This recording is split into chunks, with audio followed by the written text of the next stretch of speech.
जय हिंद दोस्तों, market studies and analysis में आपका बहुत बहुत स्वागत है। अभी हम बात कर रहे हैं 402 बिलियन मार्केट कैप वाले यस बैंक लिमिटेड की। सबसे ज़्यादा चर्चा में रहने वाला शेयर क्योंकि अब ये पेनी स्टॉक में ट्रेड करता है और पेनी स्टॉक जो है वो चर्चा में रहते हैं और उनके चर्चा में रहने के पीछे एक सबसे बड़ा कारण है कि कोई भी न्यूज़ आती है तो ये शेयर जो है ये क्विकली अप और डाउन दिखाता है, चाहे कुछ पैसों में कुछ रुपयों में ही वो अप या डाउन हो, बट डेफिनेटली उसका असर जो है वो इसके लॉन्ग टर्म इन्वेस्टर्स के ऊपर और शॉर्ट टर्म इन्वेस्टर्स के ऊपर पड़ता हुआ नजर आता है। तो जिन लोगों ने ये शेयर काफ़ी कॉस्टली खरीदा हुआ है वो लोग इसके अंदर अपने आप को बुरी तरह से फंसा हुआ महसूस कर रहे हैं। जो लोग फ्रेश इन्वेस्टमेंट करने में इंटरेस्टेड हैं यस बैंक में, वो लोग वो मौका देख रहे हैं कि कहाँ पर ये शेयर कोई बुरी खबर या किसी वजह से डाउन आता हुआ हमें दिख जाए तो हम लोग वहाँ पर इसको बाय कर लें।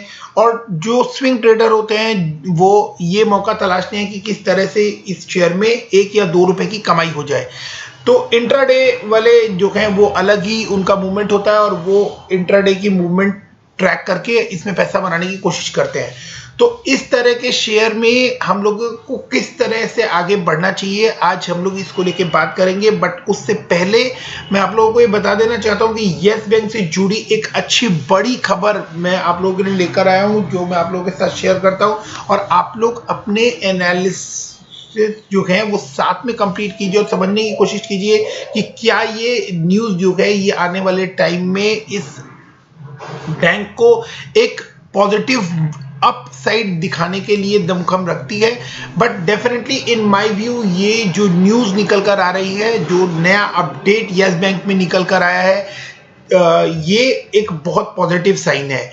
जैसा मैंने आप लोगों को कहा था कि इसके एनपीएस को लेकर बुक्स के ऊपर प्रेशर है, ये बात एग्रीड है। बहुत सारे एनालिस्ट ने इसके 1 या 2 रुपए टारगेट प्राइस कम कर दिए हैं, कुछ लोगों ने बहुत ही लोअर लेवल पे इसके प्राइस दे दिए हैं। ये रिस्की शेयर है, इसके अंदर कोई डाउट नहीं है। तो इन्वेस्टमेंट करने के पहले आप अपनी सारे प्लानिंग्स देख लीजिए, बट उसके साथ साथ ही ये एक बड़ी रिटर्न देने वाला बैंक भी बनता हुआ नजर आ रहा है। क्योंकि बार बार मैं हर वीडियो में आप लोगों को ये बात बताता हूँ कि अगर आप लोगों को इस बैंक के साथ जुड़ना है तो प्रोस्पेक्टिव थोड़ा लॉन्ग रखिएगा, लंबा रखिएगा। क्यों?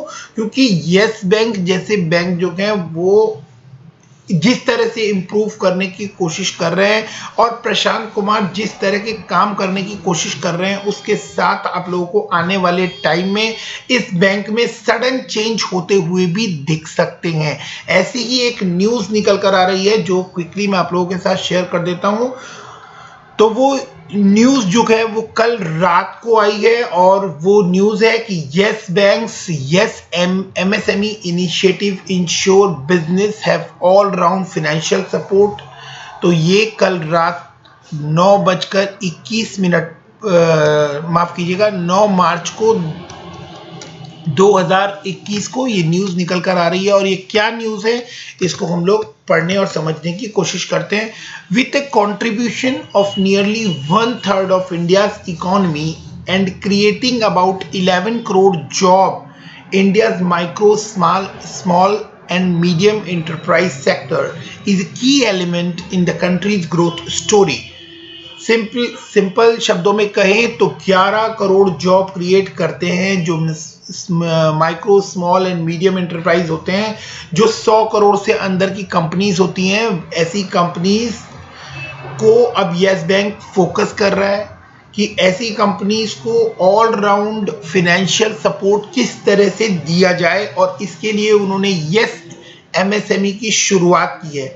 Despite this the sector continues to face challenges of inadequate and timely financial services that have led to inaccessibility of regular credit, which hinders their ability to implement emerging technologies and best their growth. अब ऐसी companies के साथ problem क्या आती है कि उनके पास बहुत सारे आइडियाज़ होते हैं आगे बढ़ने के, बट उनको फिनेंशियल क्रंच जो आते हैं उसकी वजह से उनको क्रेडिट नहीं मिल पाता। उसकी वजह से जो प्रॉब्लम्स आती है इसकी वजह से उनके आइडियाज़ कन्वर्ट नहीं हो पाते और बड़े प्लेयर्स के सामने वो ग्रो नहीं कर पाते। तो ऐसे इमर्जिंग आइडियाज़ को आगे बढ़ाने के लिए जो छोटे एमएसएमई हैं उनको लोन्स की रिक्वायरमेंट होती है, जिस सेक्टर को यस बैंक ने पहचाना है और यस बैंक उसके ऊपर एक बड़ा कदम लेने जा रहा है कि यस बैंक ऐसे छोटे एमएसएमईज को टारगेट कर रहा है और उनको आगे बढ़ाने के लिए, उनको फाइनेंशियल सपोर्ट देने के लिए उसने यस एमएसएमई लॉन्च कर दिया है। अब और न्यूज़ को पढ़ने की थोड़ी सी डेप्थ में कोशिश करते हैं तो traditionally major banks and financial institutions in India sought to serve MSME by extending their products and services usually offered to large consumers। जो बड़े कंज्यूमर्स को पहले सुविधाएं दी जाती थी वो बड़े बैंकिंग इंस्टीट्यूशन और फाइनेंशियल इंस्टीट्यूशन अब एमएसएमई की तरफ रुख करते हुए नजर आ रहे हैं और एमएसएमई को वो सुविधाएं देने की कोशिश कर रहे हैं। But given the singular nature of such services and there financial need, it was prudent for lender to adopt a different and holistic approach rather than just targeting a few individual or entities। अब इसमें क्या point है, वो point ये है कि एक बार आंख बंद करके एमएसएमई में पैसा डालना या किसी थोड़े से लोगों को और इंडिविजुअल्स को वो पैसा दे देना, ये इस बात का सोल्यूशन नहीं है कि एमएसएमई इंप्रूव कर जाएगा।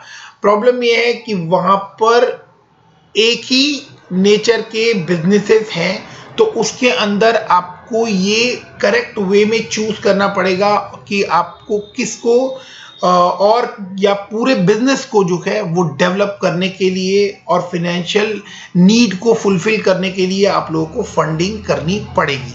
तो keeping that in mind, yes bank, one of the India's largest private sector lender, recently launched Yes MSME initiative that sought to empower MSMEs to climb new milestone in their journey।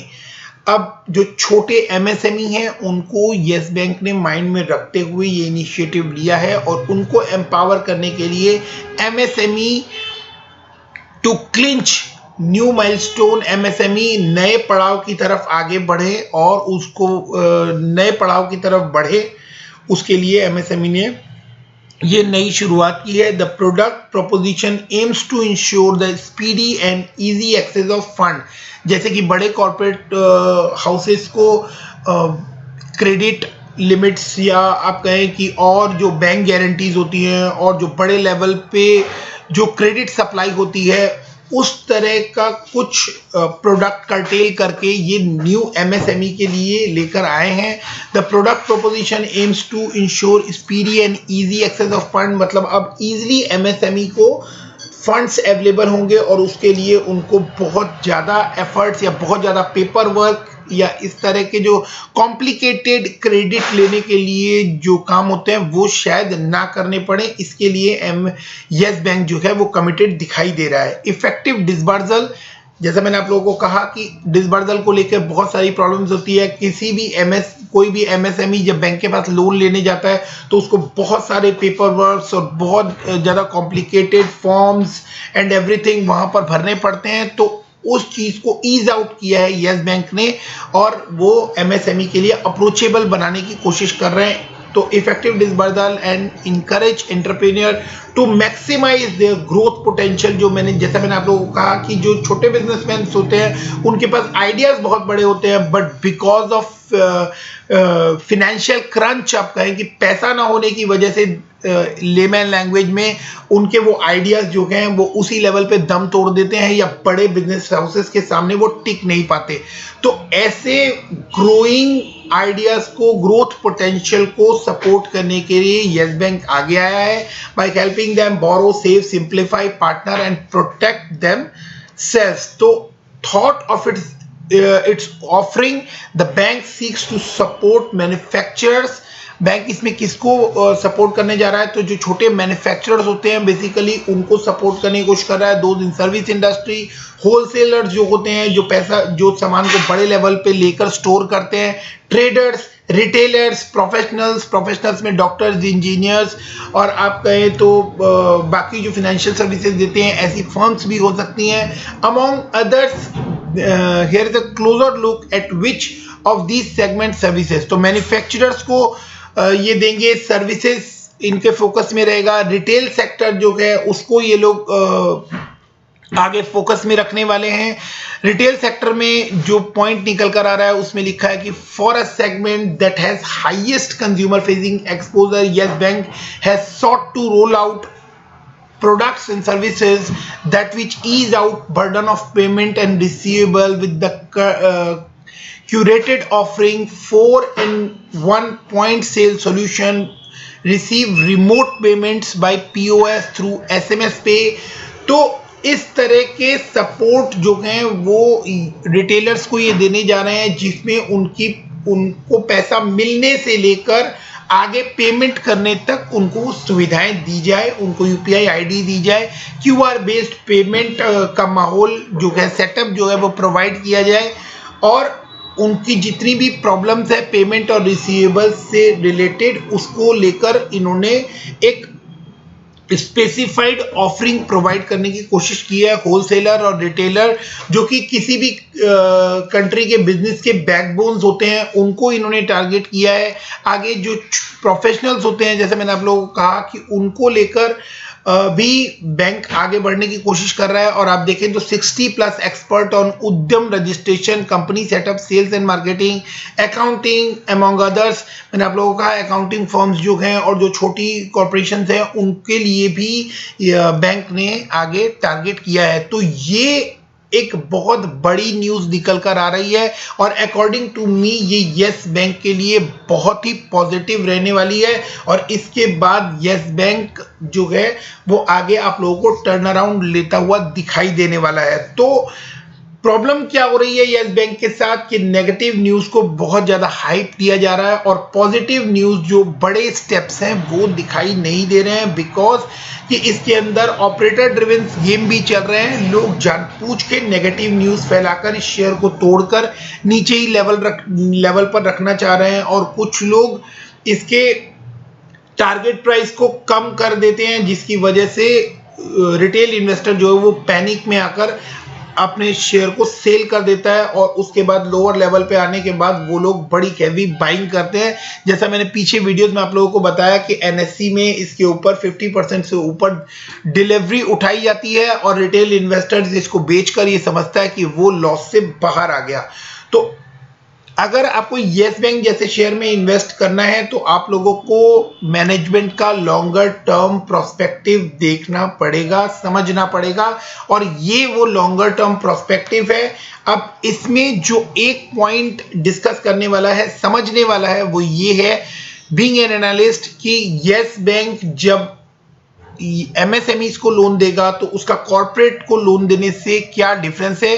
तो अगर आप समझिए कि अगर एक corporate को yes bank loan देने जाता है तो वो लोन 5,000 करोड़ तक या आप कहें 10,000 करोड़ तक का भी होता है, 2,000, 5,000, 10,000 करोड़ का। और जो एमएसएमईज को लोन चाहिए होते हैं वो लोन 70 करोड़, 80 करोड़, 100 करोड़ तक के लोन एमएसएमईज को बहुत ज्यादा सपोर्ट करते हैं क्योंकि 100 करोड़ तक की सेल वाली कंपनीज को एमएसएमई कैटेगरी में रखा जाता है। तो ऐसी कैटेगरीज में डिफॉल्ट की चांसेस बहुत ज्यादा होती है, लेकिन उसके साथ साथ ही वो जो डिफॉल्ट की परसेंटेज होती है वो बहुत कम होती है। उसका रीजन मैं आप लोगों को समझाने की कोशिश करता हूं कि अगर एक 2,000 करोड़ का फंड जो है वो एक बड़े कॉर्पोरेट को अलॉट किया गया और 2,000 करोड़ का फंड जो है वो 20 या 25 छोटे एमएसएमईज को अलॉट किया गया तो एमएसएमई में 1, 2 या 4 जो है वो माइट भी डिफॉल्ट कर सकती है। बिजनेस टर्म्स है,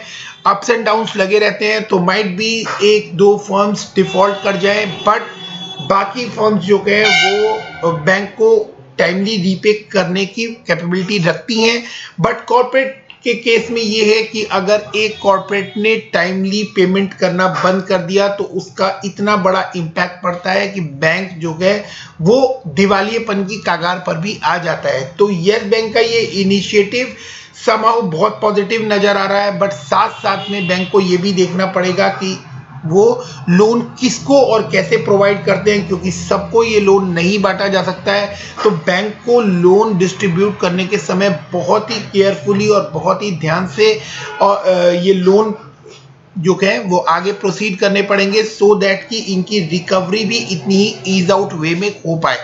तो यहां मैं अपने एनालिसिस यस बैंक की इस अपडेशन को लेकर खत्म करता हूं, और वीडियो को पूरा यहां तक देखने के लिए धन्यवाद। वीडियो में दी गई इंफॉर्मेशन और अपडेट अगर आपको अच्छे लगे हों तो वीडियो को लाइक कर दीजिए, सो दैट कि ये इंफॉर्मेशन बाकी रिटेल इन्वेस्टर्स के पास भी पास ऑन हो सके। So thanks for watching, keep investing, stay safe, thank you, bye bye.